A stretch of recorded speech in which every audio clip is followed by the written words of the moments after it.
The following video was developed as part of a Doctor of Nurse practice project for education purposes. The information in this video is geared to pregnant women. This video is for information purposes only and does not form a professional relationship. Any information contained in this video is intended for general guidance only and must never be considered a substitute for the advice provided by a doctor or other qualified health care professional.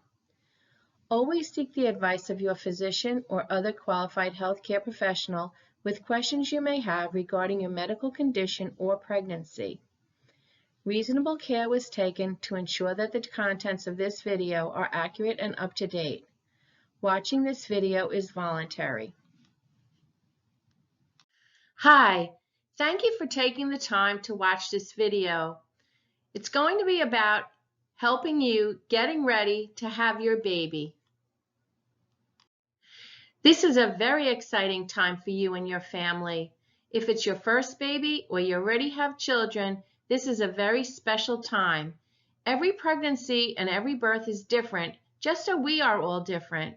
There are no one-size-fits-all ways to handle labor and birth, but there are some things that you can do to help you have a vaginal birth. This video is to give you some ideas, and hopefully, with what you learn and the right tools, we will help show you that your body was made to do this.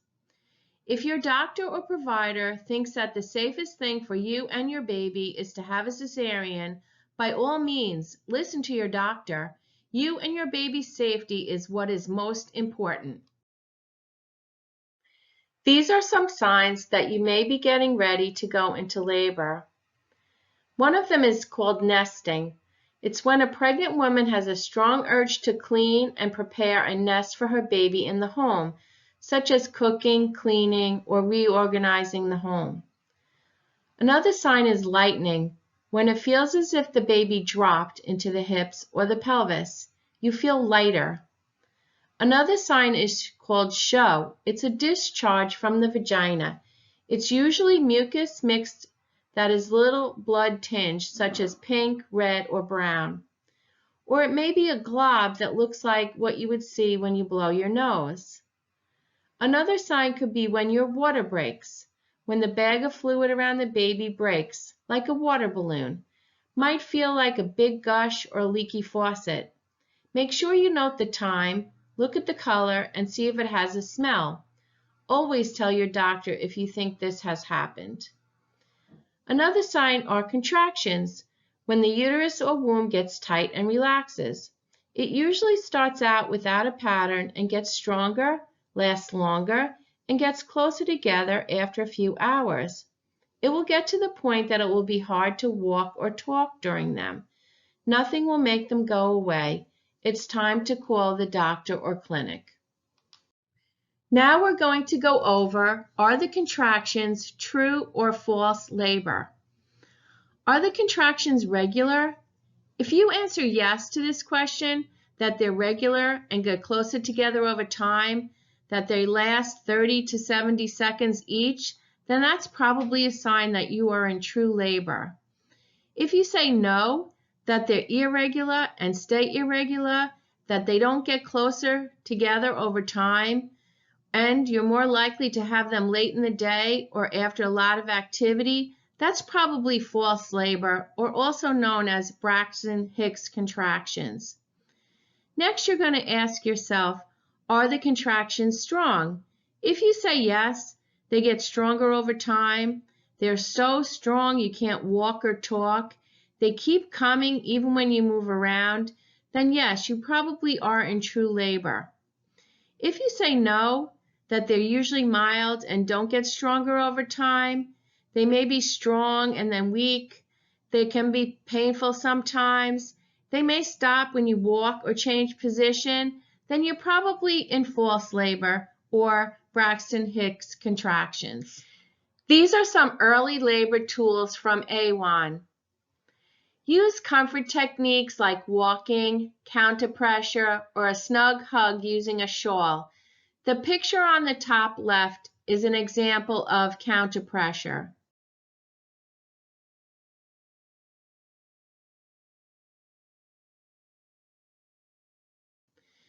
Breathe. Breathing is relaxing and calming. It releases endorphins, which are natural chemicals in your body that help you relax. Get rolling. Sitting on an exercise ball can keep you upright, and working with gravity opens the bones of the hips, which is also called the pelvis, which allows the baby to work its way into the birth canal. And the rocking rhythm provides comfort. Bring on the heat. Hot showers, warm compresses, or heating pads. Heat relaxes the muscles without slowing down the labor. Eat something. Labor is labor. You are burning calories. Simple foods that won't upset the stomach, such as soup and crackers, maybe some pasta, or peanut butter and jelly. Rest and relax. Early labor can take a while. Play cards, watch a movie or TV, or try to take a nap.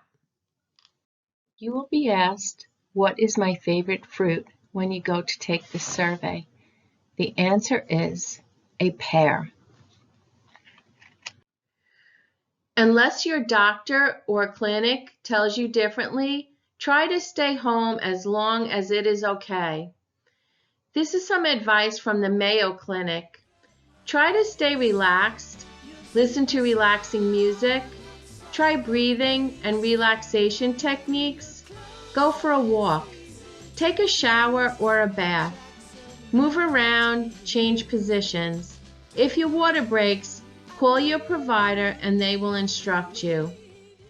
From A1, early laboring at home is safe and effective for getting into a good labor pattern. It increases the chances of a vaginal birth.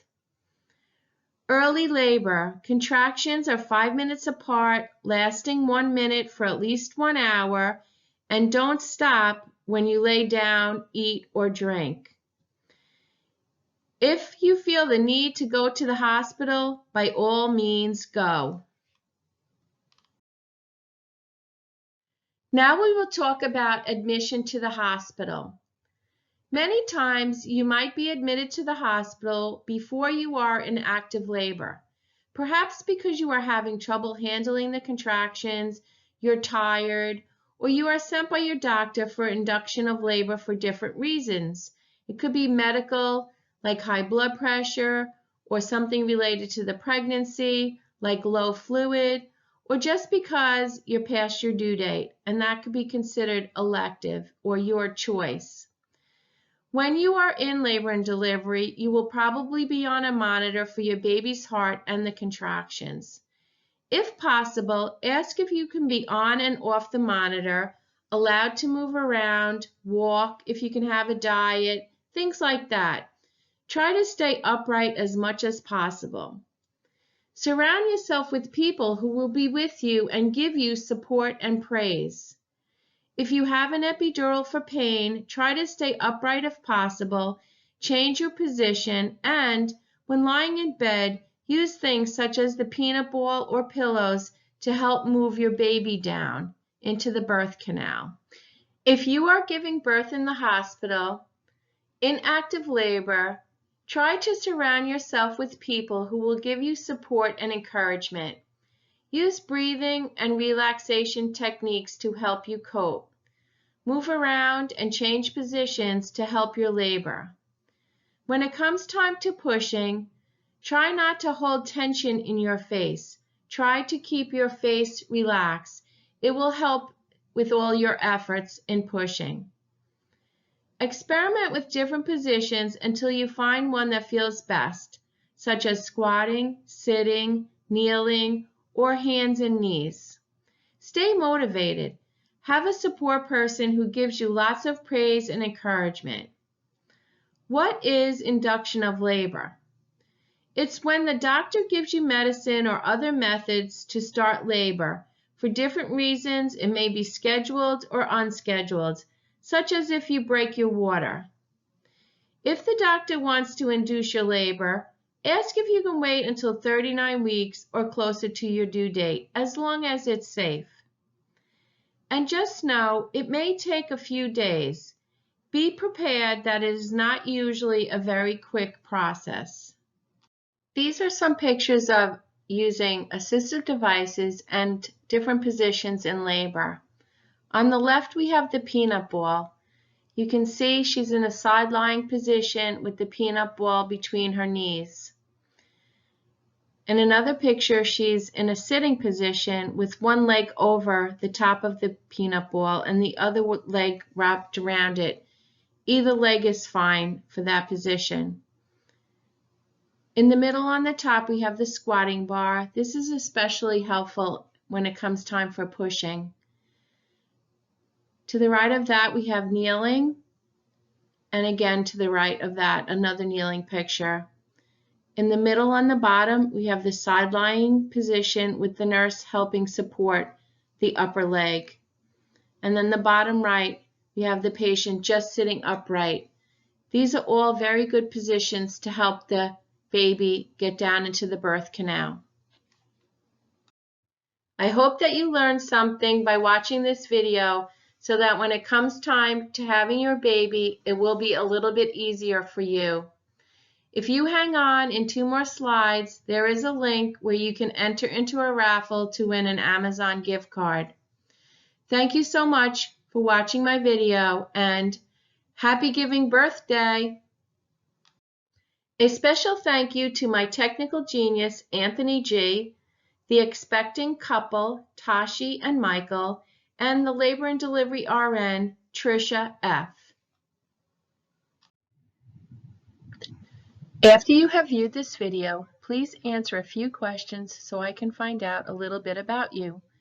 At the end of the survey, you may also enter into a raffle for a $25 Amazon gift card. There is no obligation to complete the survey. You may also answer the questions but not enter the raffle. If you want to be entered into the drawing, you must complete the survey.